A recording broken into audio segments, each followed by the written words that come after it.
Hello, students, and welcome to the YouTube channel of Get Set Law by IMS. I'm your verbal ability mentor, Sanjana ma'am, and today I have another video where I'm going to take you through another editorial. And this editorial is going to be different from the last two videos that I've already done. So, just for your knowledge, I've already done two more videos on decoding editorials. So, I'm sure that's going to be very helpful. You can actually go and visit those two videos as well, right? And as is the case with every video, I'm going to discuss the main takeaways here, right? Which is identifying the important ideas, which includes not only the central idea, but other ideas as well, because every passage can have multiple ideas. And then decoding the contextual meaning of words, because let me tell you, what is going to appear next on the screen is going to have very bombastic words, right? So maybe some words that I can teach you, this will be one of my objectives today, and maybe some words I can help you understand in the context in which the words are given, right? And lastly, I'm also going to focus on, especially for this particular article, how to skim through the passage, which means today this article is going to contain so many words that you will definitely have the question, do I really have to read everything verbatim, or can I choose to skip some information? All right, so let's get started with today's editorial decoding, right? So we'll focus on the title, as is generally the case, because that's just how you learn the meaning of a good, appropriate title. A good title, let me tell you, always reflects the main idea. So it says India's fashion industry is starved for innovation. Like I said, today's topic is going to be slightly different because mostly when we read editorials given in newspapers, it's always political oriented. Maybe it talks about the economy. This one is slightly different because it's going to talk about a fashion industry topics we do not read on a daily basis, but such a topic can have a good chance of getting asked not just in CLAT but any other law entrance examination, or generally any other examination also which is not pertaining to law, right? So India's fashion industry is starved for innovation. By the way, students, let me tell you, I have extracted this from the Hindu. It's a fairly recent article only. So you can just choose to focus on the screen here and start reading with me. All right, India's fashion industry is starved for innovation. So there are three keywords I get from the title. Fashion industry, obviously the entire topic is going to revolve around the fashion industry in India. It is starved for innovation, which, if I have to reframe, I can say maybe the passage is going to talk about India's fashion industry's lack of originality, lack of innovation, a lack of creation, right? These three keywords, which are like just very close to innovation that I mentioned. That's the job. Just end it at that. So this is the title. It does give me some rough idea what the contents might be. Let's now start reading the passage. All right, the first paragraph. Always remember, first paragraph is very important, and so is the concluding paragraph. That's just how you're supposed to read anything. All right. In India, the global north and before that, Eurocentrism have been convenient pegs to hang every failure to innovate or revolutionize. I'll just highlight the keywords: innovate or revolutionize. We haven't got a due only because the world is against us.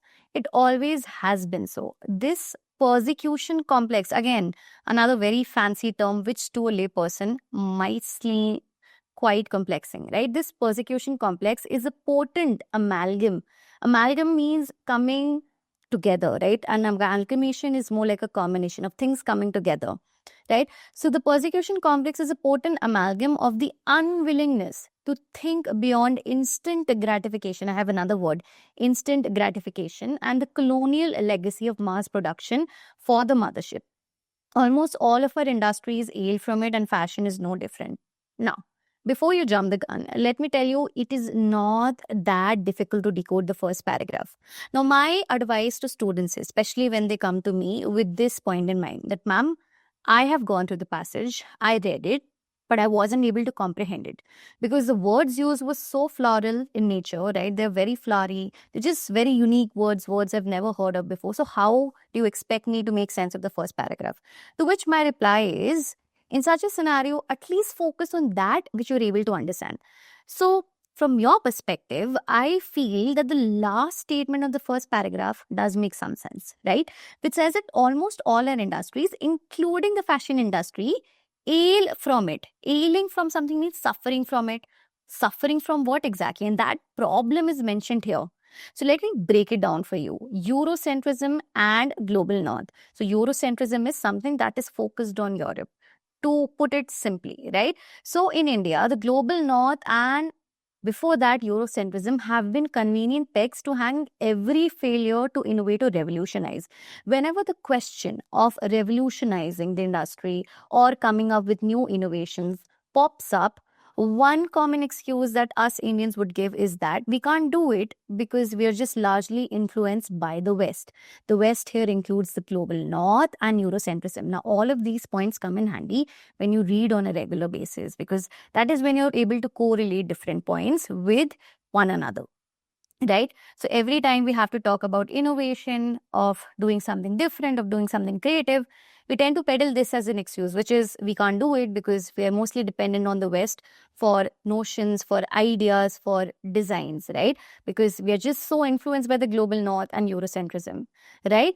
And the fact is that another reason why we tend to not want to become innovative is because we feel that the world is largely biased against us, right? It's mentioned that the world is against us. It always has been so. So this persecution complex where we feel the world doesn't like us and therefore you just cannot expect us to be creative. We just want to do something which is acceptable to the West, right? Something that they do. If we copy it, that way we will be able to get their acceptance, their approval, right? How am I saying that?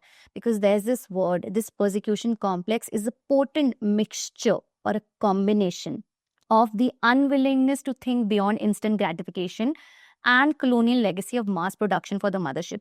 Let me tell you. So basically, the first paragraph here implies that there's something called instant gratification, which I'm sure a couple of you might already know. Instant gratification, as the very term conveys, means you just want to be gratified, you just want to feel happy, but having a very short-term vision for that, right? Having a short-term vision for that. You just want things to happen quickly to you. You don't really view perspectives from a long-term vantage point, right? So this is instant gratification. We are all victims to instant gratification, and therefore we just do not want to remain creative. We don't want to be known for our originality, right? Also because we want everybody else's approval, right? Very simple. So the same way, our fashion industry also suffers from this. I'm sorry, I've really had to explain everything word for word, but much of the main idea can be decoded from the first paragraph itself. Right? So, very important keywords. I think I've already explained most of them. Let's now focus on the second paragraph here. Our aesthetic expectations. Now, the first paragraph here, according to me, isn't that enough. So, I would definitely want to know more about the main idea by reading the second paragraph. Our aesthetic expectations from our fashion stalwarts. From here onwards, we start to focus on the fashion industry.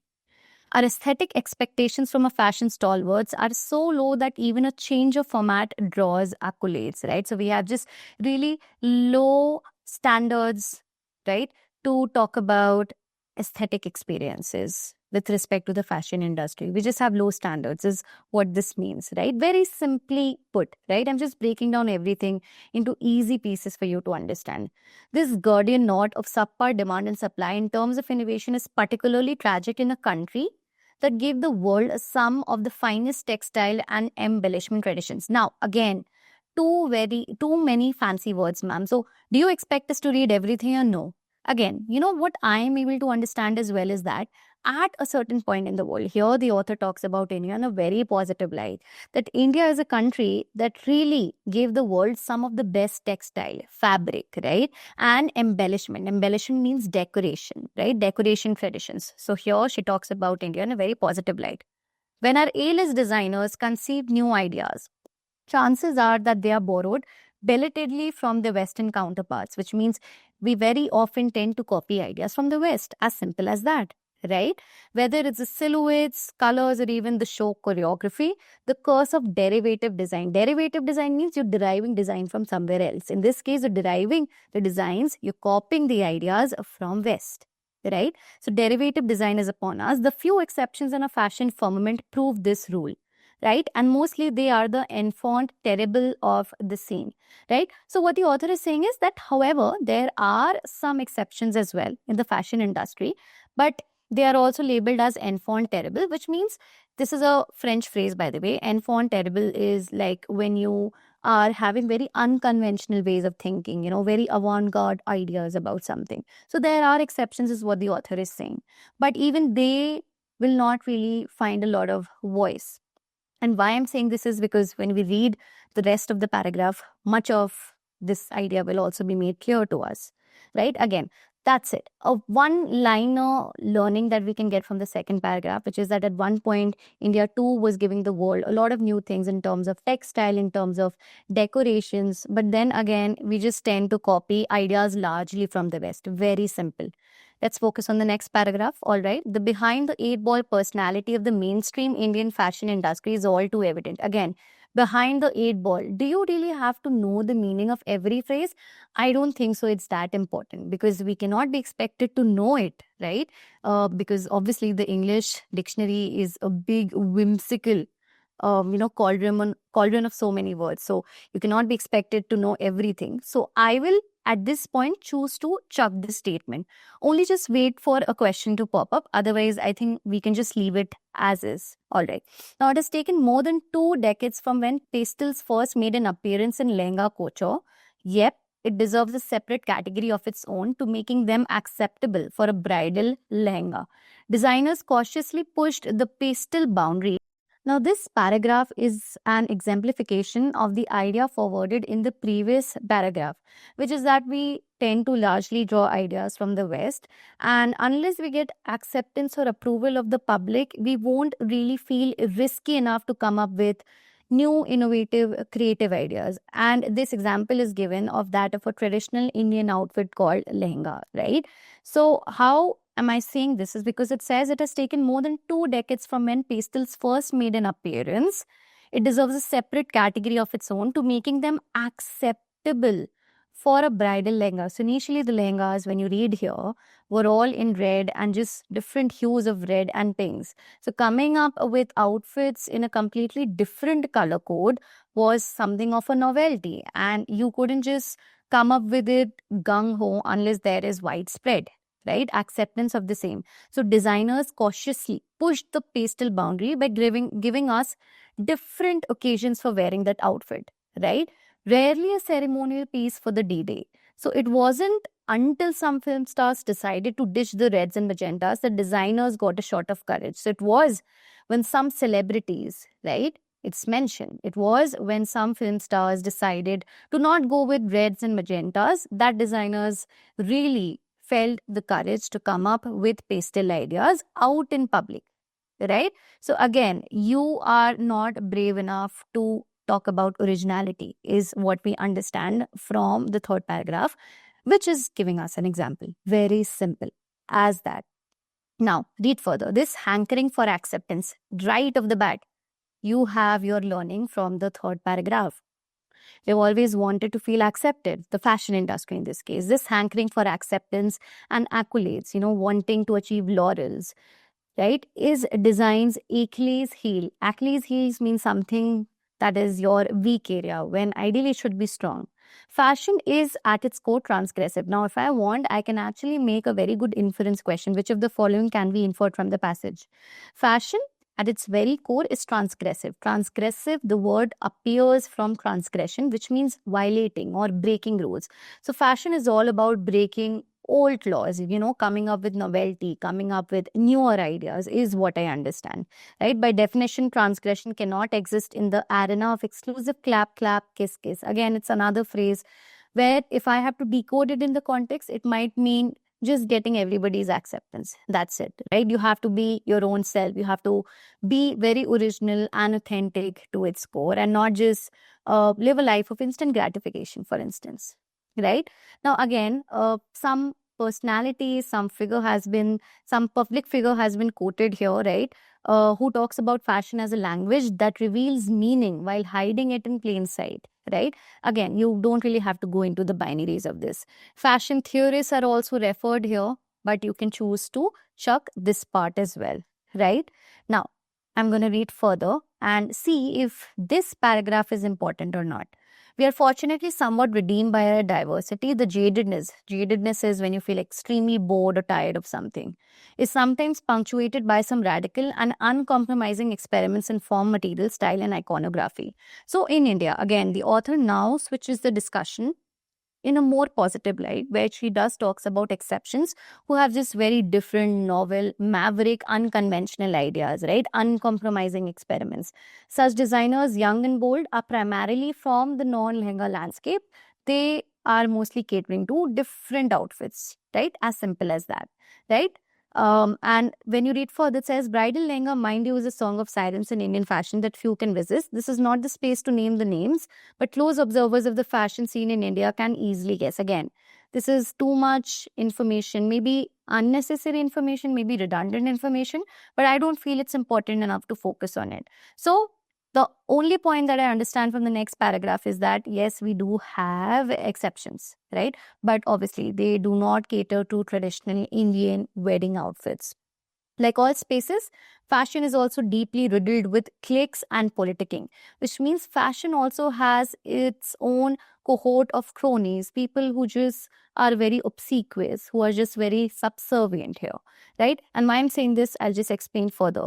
Who gets a prime slot at a fashion week is about how well entrenched you are in the organizer's coterie, which means again, the fashion industry too is largely politicized. You have to be a very well networked person. You have to be a very popular person to be able to have your name being read out, to be able to command some authority or respect in this industry. Very simple, very simple. But there's a special dishonorable mention for fashion writers who are all competing with or becoming influencers who have sold the art of criticism for front row seats and goodie bags. Now, this is a very important point. Why I feel is this is a new point. So, on the one hand, the author also does criticize the lack of originality, creativity, and innovation in the Indian fashion industry. At the same time, the author also talks about how now today's fashion writers are not able to provide honest feedback, constructive criticism, right, for designs, for ideas. They simply just agree for the sake of agreeing, maybe for the sake of getting any benefits. They tend to flattery of other people, right? So again, now you have a lot of names here. I will definitely not want to go into these binaries here. Does it have something to do with the hierarchy in journalism that sees fashion as a frivolous beat that can do without even an iota of serious engagement? Again, it's a rhetorical question. In fact, I feel if you want, you can sort of just skip the lines which even I am not reading here, right? In that regard, the film critic community shines bright as a beacon of hope. There are at least some names that stay unfazed by the power of celebrity and the pull of personal friendships. Again, so what I'm able to understand is that even the fashion writers, fashion influencers today are not being able to give honest feedback. They're just agreeing for the sake of agreeing because they want to pander to celebrities so that they're able to gain everybody's acceptance, right? But they're not able to speak their voices, speak what they really want to speak about fashion, about new trends, about new ideas, right? Now, this is important again. The author does say that nobody really benefits when you give a very bad review, or even when you give a review which is a random review, a review in vacuum which does not have any substance to it.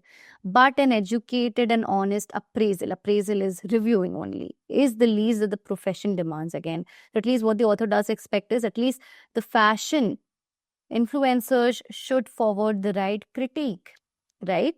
Yes, the world of art in all its forms is built around randomness, right? And subjectivity. But even that doesn't justify the unquestioning obsequiousness. So, obsequiousness as a word again talks about flattering others, buttering up, being too subservient with an intention of getting some favor from somebody.